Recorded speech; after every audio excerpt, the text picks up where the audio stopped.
Hello, जय Hind sir. जय हिंद। पाकिस्तान ने बॉर्डर पर हमला कर दिया है, तुरंत यूनिट पर रिपोर्ट करो। ओके सर, मैं तुरंत निकलता हूँ। जय हिंद। कहो कि 1.5 साले साहब बॉर्डर पर फिर से पाकिस्तान हमला कर दे, बोला तुरंत रिपोर्ट करे लगी। खाना ही खा लें भैया। नहीं खा सको बहनी, बोला तुरंत निकले लगी। रक्षाबंधन तक आ जाबे भैया।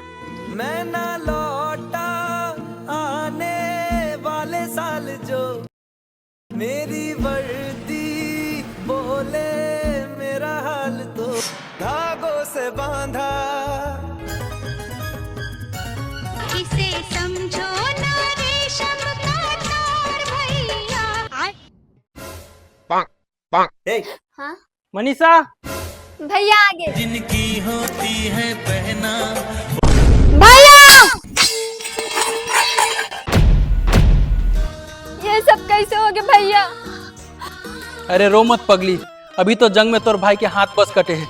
अगर भारत माँ के रक्षा के बात आईस ना तो तोर भाई अपन गर्दन कटाए से भी पीछे नहीं हटे।